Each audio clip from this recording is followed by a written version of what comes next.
Señora Presidenta, señores magistrados. En primer lugar, quiero hacer presente que nosotros hemos presentado escritos en la fundamentación de la apelación y nos ratificamos en esos escritos. Un primer escrito del 27 de enero, dentro del término legal de la apelación, el otro al día siguiente, donde hay fundamentos adicionales con respecto a este beneficio penitenciario de la liberación condicional que le han denegado a mi defendida. Y como tenemos el tiempo señalado y vamos a tratar de ser respetuosos con él, queremos simplemente hacerle mención a lo siguiente. El tema de las cárceles es un tema humano, señora Presidenta. Mi defendida está en la cárcel prácticamente ya 6 años, de los 7 a los que le impusieron. Cuando ella solicitó el beneficio penitenciario tenía 4 años y meses. Este año, el 26 de abril, se cumplió un año de haberse solicitado el beneficio. Ya tenía 5 años. Hoy, 7 de agosto, le falta 19 días exactamente, señora Presidenta, para cumplir 6 años. Y eso que no estamos tomando en cuenta los beneficios de la redención de la pena por el trabajo. Dicho esto, queremos entrar en el detalle de la sentencia que ha venido en apelación a vuestra sala. Lamentablemente, hay que decirlo y lo digo con mucho respeto, sin animus injuriandi, señora Presidenta, señores magistrados, hay quienes ven los beneficios penitenciarios como que está prohibido conceder beneficios penitenciarios. Y ya tienen su plantilla para dar una resolución sin mayores argumentos. Este es el caso. El día de la audiencia de beneficios penitenciarios, señora Presidenta, asistieron el pleno del Consejo Técnico Penitenciario, el psicólogo, la asistenta social, el profesor, etc. La jueza en ningún momento, señora Presidenta, en ningún momento les ha hecho ninguna pregunta que tenga como fin evaluar, valorar, analizar el tema de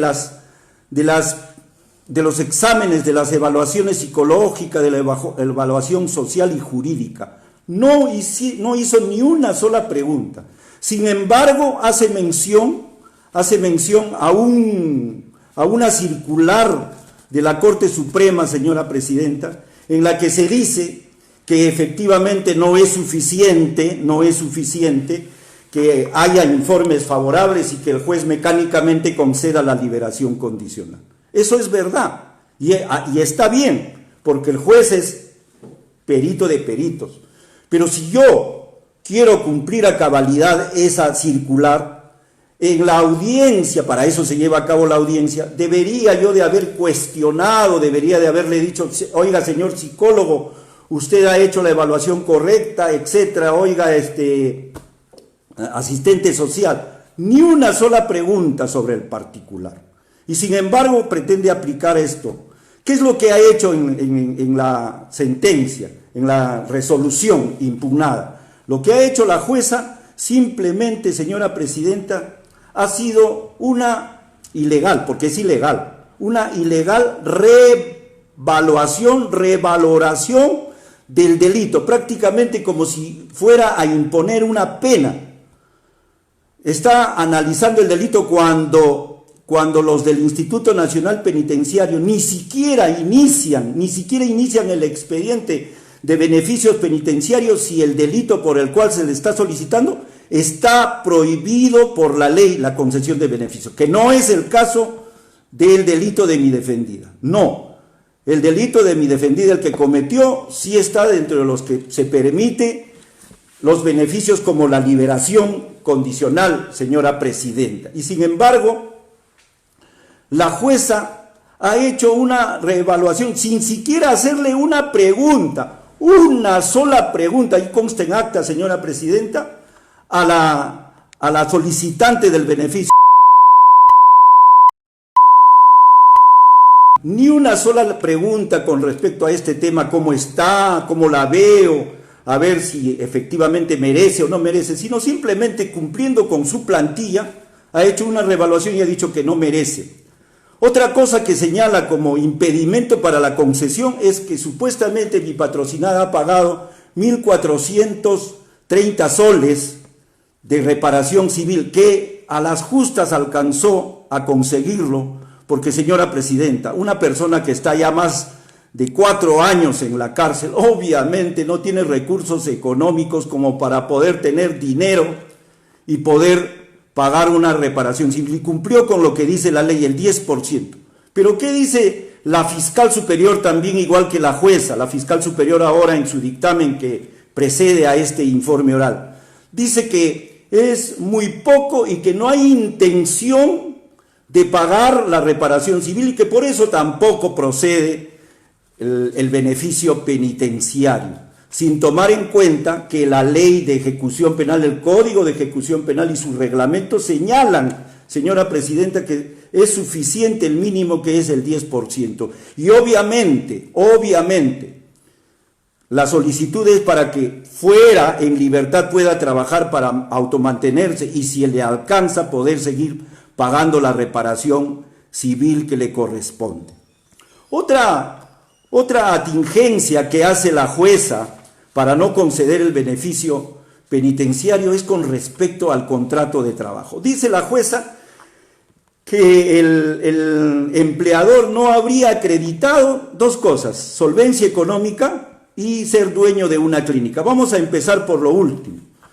En ningún momento, ahí están las actas felizmente, y qué bueno sería que hubiera habido audio, en ningún momento, señora presidenta, en el contrato de trabajo y en la audiencia se ha hecho mención a que el empleador le está haciendo un contrato a mi defendida para que trabaje en una clínica.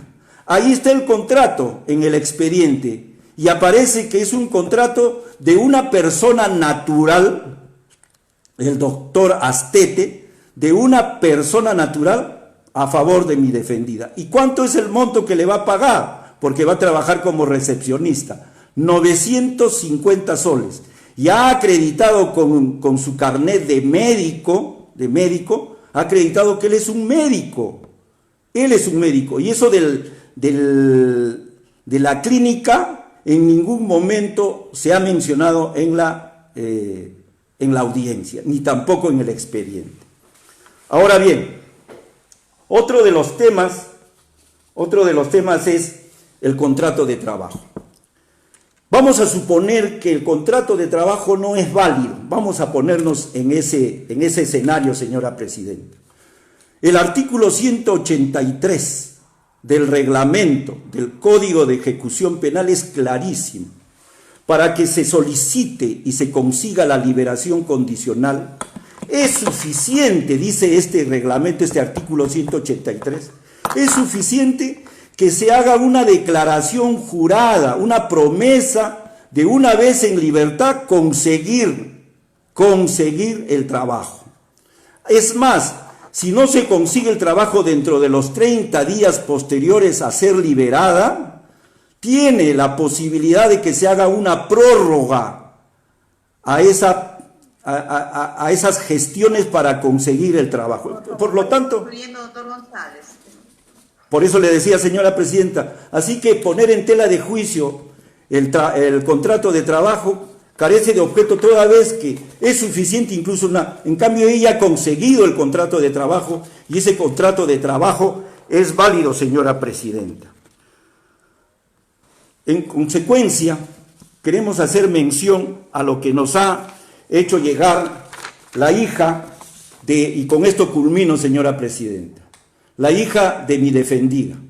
Dice, ella tiene hipotiroidismo, tuvo parálisis o derrame facial, también le hicieron examen de gastroenterología y salió que tiene una úlcera péptica. Ahora, estando en el penal, ha sufrido hipertensión y en la época de la pandemia ha sufrido el coronavirus en su celda, ha muerto una interna por coronavirus. Ella también ha sufrido el coronavirus, pero ¿qué pasa? Obviamente por razones de Estado, el Instituto Nacional Penitenciario no hace mención a ello porque eso generaría alarma social. Por todas estas consideraciones, señora presidenta, señores magistrados, este abogado defensor muy respetuosamente solicita que se revoque la resolución y en consecuencia, de conformidad con la Fiscalía Provincial Penal, la Fiscalía Provincial Penal sí estuvo a favor de la concesión del beneficio penitenciario, se le conceda el beneficio penitenciario solicitado y por ende se ordene su libertad. Muchas gracias. Señor abogado, ¿cuál fue el monto que se le impuso por concepto de reparación civil y cuánto es el monto que ha cancelado? Ella ha pagado 1.430, que resulta el 10% de la reparación civil que señala el código, señora. Bien. Más o menos entonces, 1.000 y tantos, más o menos son 10.000 y tantos. 10.000 soles, 10.000 soles. ¿Así es? Sí.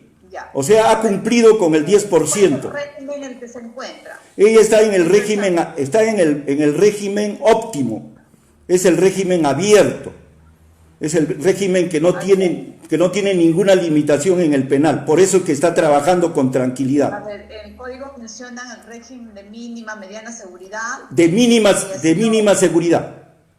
Está en el régimen de mínima seguridad y consta en el expediente. ¿Qué edad tiene su patrocinada? Ahorita está por cumplir 60 años, todavía no tiene 60 años. Ya.